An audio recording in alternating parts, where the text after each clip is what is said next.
ஜெபம். எங்கள் அன்பின் தகப்பனே, இந்த காலை வேளைக்காக ஸ்தோத்திரம். சபையராக கூடி தகப்பனே, அப்பா இந்த நாட்களில் உம்முடைய சிலுவின் பாடுகளை குறித்து தியானிக்க வந்திருக்கோம் தகப்பனே. எங்களோடும் எங்களுக்குள்ளும் எங்கள் மேலும் இருக்க எங்களை பரிசுத்த ஆவியானவரே, அப்பா எங்களோட நீங்கள் பேசுங்க, இடைப்படுங்க. இயேசு கிறிஸ்து நாமத்தில் பிதாவே. இந்த மூன்றாவது வார்த்தை பராமரிப்புன்னு சொல்கிறாங்க. பராமரிப்பை பற்றி நிறைய விஷயம் இருக்குது. இதில் நம்ம தியானிக்க போகிற வார்த்தை வந்து எடுத்துங்க வாசிங்க.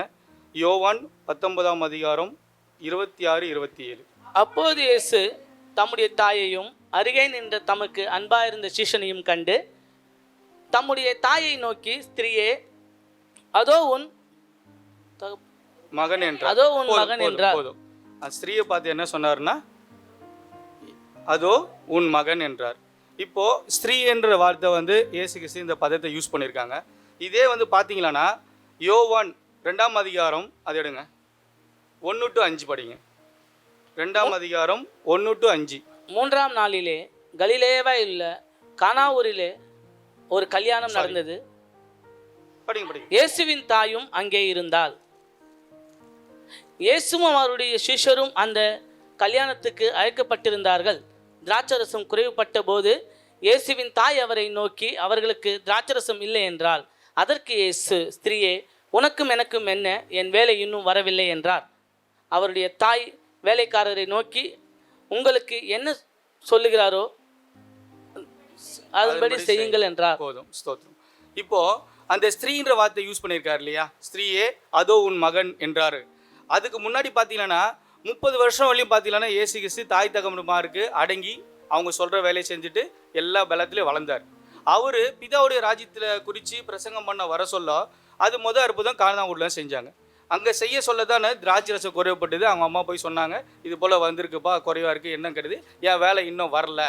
அப்போ தான் இந்த ஸ்ரீ என்ற வார்த்தை யூஸ் பண்ணாங்க. அப்போ அவங்க தெரிஞ்சுக்கினாங்க, இவர் வந்து தேவனுடைய குமாரன் வந்து இவர் தான், இவர் வந்து அவர் வேலையை ஸ்டார்ட் பண்ண போகிறாங்கன்னு அவங்க முடிவு பண்ணிட்டாங்க. அதுக்கப்புறம் தான் அவங்க என்ன சொன்னாங்க பாருங்க, அவருடைய தாய் வேலைக்காரரை நோக்கி, அவர் உங்களுக்கு என்ன சொல்லுகிறாரோ அதன்படி செய்யுங்கள் என்றார். அப்போது ஃபஸ்ட்டு அந்த வார்த்தையை அவங்க உள் வாங்கிக்கினாங்க, செய்யணும்ன்ட்டு. செஞ்ச பிறகு தான் இது இந்த இன்சிடென்ட்டோட கனெக்ட் பண்ணி பார்த்தோம்னா அந்த சிலுவை பாட அனுபவிக்க சொல்ல கூட பார்த்துட்டு, ஸ்திரீயே அதோ உன் மகன் என்றார். அப்போ வந்து அவங்க நம்பினாங்க, இப்போ இவர் என்ன செஞ்சாலும் அதில் காரணம் இருக்கும் அப்படி தெரிஞ்சு அந்த வார்த்தைக்கு அவங்க கீழ்ப்படிஞ்சாங்க அந்த நொடியில்.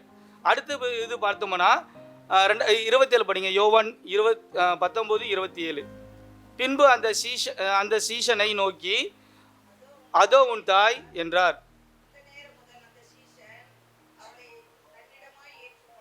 இப்போ அந்த சீஷன் வந்து யாருன்னா யோவான்.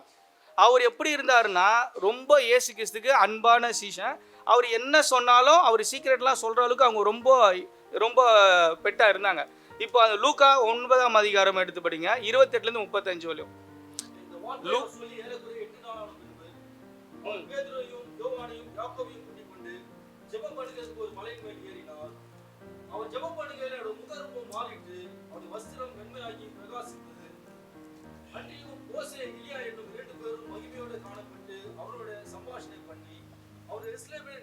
நிறைவேற்ற போகிற அவருடைய மரணத்தை குறித்து பேசிக் கொண்டிருந்தார்கள். படி 30 அப்படியே படிச்சுட்டு வாங்க. பேதுருவும் அவனோடு இருந்தவர்களும் நித்திரை மயக்கமா இருந்தார்கள். ஆகிலும் அவர்கள் விழித்து அவருடைய மகிமையும் அவரோடு நின்ற அவ்விரண்டு பேரையும் கண்டார்கள். அவ்விருவரும் அவரை விட்டு பிரிந்து போகையில் பேதுரு இயேசுவை நோக்கி, ஐயரே, நாம் இங்கே இருக்கிறது நல்லது. உமக்கு ஒரு கூடாரமும் மோசேக்கு ஒரு கூடாரமும் எலியாவுக்கு ஒரு கூடாரமுமாக 3 கூடாரங்களை போடுவோம் என்று தான் சொல்லுகிறது இடத்தென்று அறியாமல் சொன்னான். இப்படி அவன் பேசுகையில் ஒரு மேகம் வந்து அவர்கள் மேல் நிழலிட்டது. அவர்கள் அந்த மேகத்துக்குள் பிரவேசிக்கையில் சீஷர்கள் பயந்தார்கள்.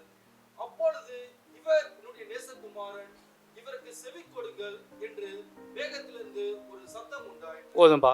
இது தேவன் வந்து அந்த செகண்ட்ல அவங்க எல்லார்கிட்டையும் பேசுது. இயேசு கிறிஸ்து எந்த ஊழியம் செய்ய போனாலும் 3 பேரும் முக்கியமாக கூப்பிட்டு போனாங்க, யோவான், யாக்கோபு, பேதுரு. அப்போ யோவான் இப்போ இதுக்கு சொல்கிறவர் என்னன்னா, அந்த வார்த்தையை கேட்டவொடனே யோவான் கீழ்ப்படிஞ்சு நடக்க ஆரம்பிக்க சொல்லதான் இந்த சூழ்நிலை வர சொல்லக்கூட வந்து இவர் தேவனுடைய நேசகுமாரன், இவர் தான் நம்மளுக்கு எல்லாமே சொல்லிட்டு அவர் அந்த வார்த்தைக்கு அவங்க கீழ்ப்படிஞ்சு அவங்க அக்செப்ட் பண்ணிங்க, இவர் தான் தாயின்னு சொல்ல அந்த சீசன் அவங்கள மனப்பூர்வமாக ஏற்றுக்கொண்டாங்க. அதே போல் யோவான் வந்து இன்னும் எப்படி அன்பானவருக்கு ரெஃபரன்ஸாக யோவான் 13ஆம் அதிகாரம் 21லேருந்து 26 வரையும் படிங்க. இயேசுவிகளை சொன்ன பின்பு ஆவியிலே கலங்கி, உங்களில் ஒருவன் என்னை காட்டிக் கொடுப்பான் என்று மெய்யாகவே மெய்யாகவே உங்களுக்கு சொல்கிறேன் என்று சாட்சியாக சொன்னார். அப்போது யாரை குறித்து பேசுகிறீர்களோ என்று சீஷர்கள் ஐயப்பட்டு ஒருவரை ஒருவர் நோக்கி பார்த்தார்கள். அந்த சமயத்தில் அவருடைய சீஷரில் இயேசுவுக்கு அன்பானவனாய் இருந்த ஒருவன் இயேசுவின் மார்பிலே சாய்ந்து கொண்டிருந்தான். யாரை குறித்து சொல்கிறார் என்று விசாரிக்கும்படி சீமோன் பேதுரு அவனுக்கு சைகை காட்டினான். அப்போது அவன் இயேசுவின் மார்பிலே சாய்ந்து கொண்டு, ஆண்டவரே, அவன் யார் என்றான். இயேசு பிரதியுத்தரமாக, நான் இந்த துணிக்கையை தோய்த்து எவனுக்கு கொடுப்பேனோ அவன்தான் என்று சொல்லி துணிக்கையை தோய்த்து சீமோன் குமாரனாகிய யூதாஸ் காரியத்துக்கு கொடுத்தார். இப்போ இயேசு கிறிஸ்து கிட்ட யோவான் கேட்டான். அவருக்கு தெரியும், ஆன்சரே சொல்லிட்டார், இவங்ககிட்ட தான் கொடுக்க போறேன்னு சொல்லிட்டாங்க. ஸோ என்னன்னா, தேவனை பொறுத்தவரையும் பார்த்தீங்கன்னா அவருக்கு பிரியமாக நடக்கிறவங்ககிட்ட அது எல்லாமே ஷேர் பண்ணுவார். ஒரு வசனம் கூட நம்ம அடிக்கடி பைபிள் தியானிக்கிறது தான், சிறு பிள்ளைகிட்ட ஒருத்தர் இடம் கொடுங்கள் அப்படின்வாங்க. சிறு பிள்ளைகள் என்னன்னா எந்த ஒரு கள்ளம் கப்படம் இல்லாமல் சொல்கிறது அப்படியே செய்யும். அந்த கேரக்டர் போல தான் அந்த வார்த்தை, தேவனுடைய வார்த்தையை வந்து விசுவாசங்கள் எல்லாமே நடக்கும். யோவானுக்கும் அதே போல் வந்து இயேசு கிறிஸ்து சொன்னது எல்லா உபதேசங்கள் பிரகாரம் நடக்கிறதுனால தான் அவர்கிட்ட எல்லா சீக்கிரட்டும் சொல்கிறாரு, நடக்க போகிற காரியங்களை பற்றியும் சொல்லியிருக்காரு. இப்போ நம்ம கேட்கலாம், ஏன் யோவானை மட்டும் எடுத்தாங்க, பேதுரு என்ன ஆச்சு, யாக்கோபு என்ன ஆச்சுன்னு கேட்பாங்க. இப்போ யோவானும் யாக்கோபு சகோதரர்கள். யோவான் வந்து இப்போ அன்பான சீஷன் பேரில் தாயை வந்து அவங்கள்ட்ட ஒப்பு கொடுத்துட்டாரு, இயேசு கிறிஸ்து கொடுத்துட்டாரு. அடுத்து யாக்கோபுக்கு என்ன ஆச்சுன்னு பார்ப்போம். அப்போஸ்தலர் 12ஆம் அதிகாரம் 1-2 படிங்க. காலத்திலே ஏரோது ராஜா சபையிலே சிலரை துன்பப்படுத்தி தொடங்கி யோவானுடைய சகோதரனாகிய யாக்கோபை பட்டயத்தினாலே கொலை செய்தான். இப்போ இயேசு கிறிஸ்துக்கு அந்த செகண்ட்ல யோவானை வந்து அவங்க அம்மா கிட்ட ஒப்பு கொடுத்ததுக்கு முன்னாடி இயேசு கிறிஸ்து இந்த விஷயம் தெரிஞ்சிருக்காதா? யாக்கோபை கண்டிப்பாக பட்டயத்தினால கொல்லப்படுவாங்க அப்படின்னு தெரிஞ்சு அதனால அவங்க கிட்ட ஒப்பு கொடுக்கல. மூணாவது, ஏன் பேதுருக்கிட்ட ஒப்பு கொடுக்கல நம்ம அடுத்து கேட்போம். பேதுரோட கேரக்டர்ஸ் நம்ம எல்லாருக்குமே தெரியும். அவர் எல்லாத்துலேயும் கொஞ்சம் அர்ஜென்சி படுப்பாங்க, மறுதல் வைக்கிற கேரக்டர், எதுவாக இருந்தாலும் கொஞ்சம் சொல்ல ஆர்வ கொலைன்னு சொல்லுவாங்க இல்லையா, அது போல் எல்லா காரியத்திலும் இருக்காங்க. இப்போது ஏசு கிறிஸ்து வந்து சப்போஸ் எக்ஸாம்பிள் நினைப்போமே, ஏசு கிறிஸ்து வந்து பேதுருக்கிட்ட ஒப்பு கொடுத்துருந்தாருன்னா அவர் எப்படி பிஹேவ் பண்ணியிருப்பார்? இவர் போஸ்டில் போயிட்டாரு, என்கிட்ட கொடுத்துட்டு போயிட்டாரு, நான் ஏன் பண்ணணும், எதுக்கு பண்ணணும்? ஏன்னா அவர்கிட்ட இருக்க அந்த கேரக்டர்ஸ் எல்லாமே பார்த்தீங்கன்னா கண்டிப்பாக கேட்கக்கூடிய கேரக்டர்ஸ். யாக்கோபை பற்றி பார்த்தா அவர் சாக போகிறான்னு தெரியும், அதெல்லாம் கொடுக்க முடியல. ஆனால் ஃபைனலாக யார் சூஸ் பண்ணிக்கிறது? யோவான். அதனால தான் யோவான் கிட்ட அவர் ஒப்பு கொடுத்தாரு. அவர் 30 வயசுல தாய் தகவலும் கீழ்ப்படிஞ்சாரு. அவருக்கு அந்த பொறுப்பு வந்து அவர் வந்து சிலுவையில் ரத்தம் சிந்த போகிறாரு, மறிக்க போகிறாரு தெரிஞ்சும் அந்த பொறுப்பை யார்கிட்ட கொடுத்தாரு? யோவான்கிட்ட. ஏன் கொடுத்தாரு? தன்னை போல இவனும் அவங்கள பராமரிப்பாங்க, பார்த்துப்பாங்க, பொறுப்பாக நடந்துப்பாங்க, அந்த காரணத்துக்கோசம் தான் யோவான் கிட்ட ஒப்பு கொடுத்தாரு.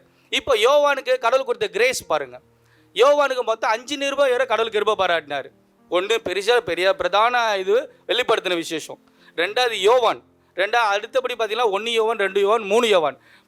பவுலுக்கு அடுத்தபடியாக அவர் 13 நிருபங்கள் எழுதினார், இவர் 5 நிருபங்கள் எழுதினார். ஸோ அது எதுக்கு அந்த வார்த்தை சொல்ல வரோன்னா, அவருக்கு பிரியமாக நடக்க முயற்சி பண்ணோம்னா எது வேணுமோ அது ஆட்டோமேட்டிக்காக நம்ம நடக்கணும். சரி, இப்போது பெற்றவங்களுக்கு கீழ்ப்படிஞ்சதுனால, பராமரிப்பு அவங்ககிட்ட நடந்ததுனால என்ன நடந்தது இயேசு கிறிஸ்துக்குன்னா, வாசிக்கலாம். லூக்கா 2ஆம் அதிகாரம் 48-52.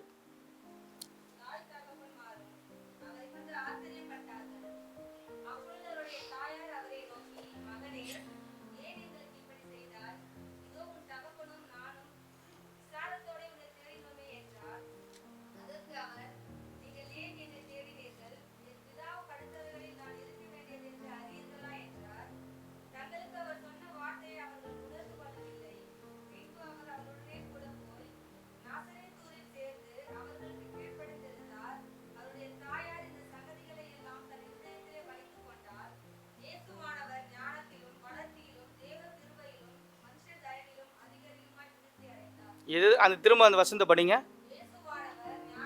ஞானத்திலும் வளர்த்திலும் கிருபையிலும் தயவிலும். எதனால் விருத்தி அடைஞ்சார் அவர்?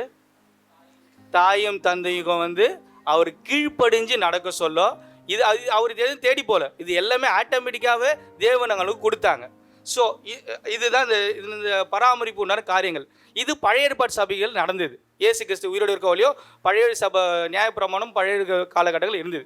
புதிய ஏற்பாட்டு சபைக்கு என்ன சத்தியம் நம்ம இருந்து அறிஞ்சிக்கிறோம்? சொல்லுங்க. புதிய சபைக்கு நம்ம என்ன அறிஞ்சுக்கிறோம்னா ஃபர்ஸ்ட் பேஸ் எபேசியர் 1:13 படிங்க.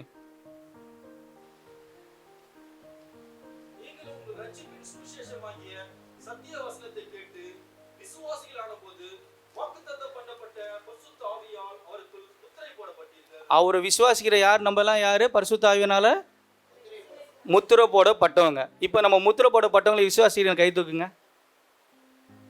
விசுவாசிக்கிறவங்க கையை தூக்குங்க. அவரால் முத்திரை போடப்பட்டவங்க. கையை தூக்காதுங்க வந்து விசுவாசிக்கலன்னு தான் அர்த்தம். அற்ப விசுவாசி தான் சொல்லுவான். அதான் வேதம் சொல்லுது, நான் சொல்லலை. இப்போ இந்த வார்த்தை நம்ம கேட்டிருக்கோம். இயேசு கிறிஸ்துவும் யோனாசானனும் முதல்ல வந்து பிரசங்கித்த வார்த்தை சொல்லுங்க, மனம் திரும்புங்கள். நம்ம எந்த ஒரு செய்கையிலும் இருந்தாலும் ஃபஸ்ட்டு மனம் திரும்பணும். கேட்ட வார்த்தை உண்மை, அது நிதானித்து நம்ம மனம் திரும்பினா தான் அதுக்கு உண்டான ரட்சிப்பு நம்மளுக்கு கிடைக்கும். சரிங்களா? அடுத்தது, அந்த வார்த்தையை கேட்டு மனம் திரும்பாமல் நடந்தோம்னா யாரை துக்கப்படுத்துறோன்னு சொல்லிட்டு எபேசியர் 4:30-31 படிங்க. மீட்கப்படும் நாளுக்கென்று யாரு பரிசுத்த ஆவி? அது தேவனுடைய பரிசுத்த ஆவியானவரை. அடுத்தது,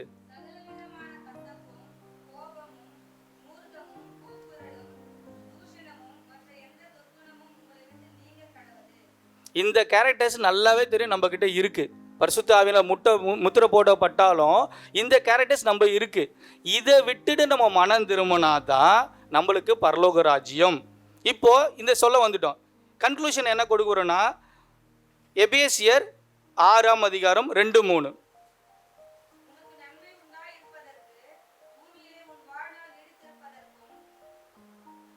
மூணாவது,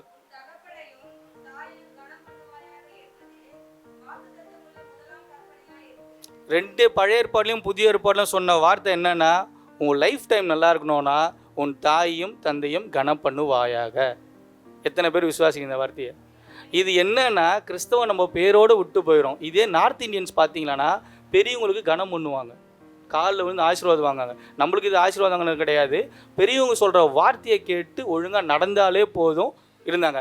இயேசு கிறிஸ்து இந்த 30 வயசுக்கு முன்னாடி பெற்றவங்க கூட கீழ்ப்பணிக்க சொல்ல எதில் வளர்ந்தாருன்னு நம்மளுக்கு நல்லாவே தெரியுது.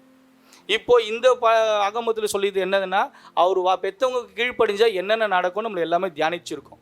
ஸோ எத்தனை பேர் இப்போ அதாவது சின்ன பிள்ளைங்களை மட்டும் கிடையாது, பெரியவங்களுக்கும் கிடையாது.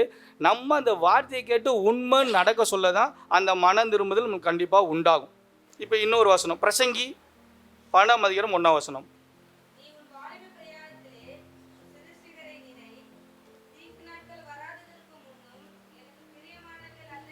போதுமா? வாலிப வயசில் யாரை நினைக்கணும்? சிருஷ்டிகர் யாரு? சிருஷ்டிகர் யாரு? இயேசு கிறிஸ்து. இயேசு கிறிஸ்துவோட உபதேசத்துலையும் அவங்களால் ஏற்படுத்தப்பட்ட அப்போஸ்தல உபதேசத்திலும் நிலைச்சி நிற்கணும். அவங்க 2 பேரும் சொன்னது ஒரே வார்த்தை, மனம் திரும்பணும், அவரை விசுவாசிக்கணும். மொத்தவங்க நம்ம உன்னிடத்தில் அன்பு கூறுவது பெருத்த அன்பு கூறுவாயாக. இந்த அன்பு இருந்தால் மட்டும் இந்த பராமரிப்பு, மன்னிப்பு, இதுக்கு உண்டான காரியங்கள் எல்லாமே நம்மக்கிட்ட இருக்கும். இந்த வார்த்தையை விசுவாசித்து அது பக்கம் நடக்கும் சொல்லணும். அதே போல் நானும் ஒரு சொல்கிறேன், என் தாயும் தந்தையும் கண்ண போன ஒரு வார்த்தை இருக்குது. நான் உண்மையை சொல்ல போனால் வெக்கத்தோட்டு சொல்கிறேன், என் தாய் தந்தை நான் 50% தான் கீழ்ப்படிஞ்சேன், 50% கீழ்ப்படியில். ஏன்னா இன்றைக்கி ஆண்டவர் சமூகத்தில் இருந்துக்கினேன். நான் பர்ஃபெக்ட்டுன்னு சொல்ல வரல, நான் ரொம்ப மோசமான ஆளாக தான் இருந்தேன். நான் கற்றுக்கிட்ட வந்த பிறகும் கொஞ்சம் டெவலப் ஆனேன். இன்னும் என்கிட்ட குறைகள் இருக்குது. ஒவ்வொரு ஆளும் தன்னைத்தானே நிதாச்சிட்டு இந்த காரியங்கள் நம்மக்கிட்ட இருக்கா, அந்த மனம் திரும்பி நம்ம நடந்தோம்னா கர்த்தர் எல்லாமே செய்வாங்க. கர்த்தர் தாமே இந்த வார்த்தையை ஆசீர்வதிக்கணும். கர்த்தருக்கு ஸ்தோத்திரம்.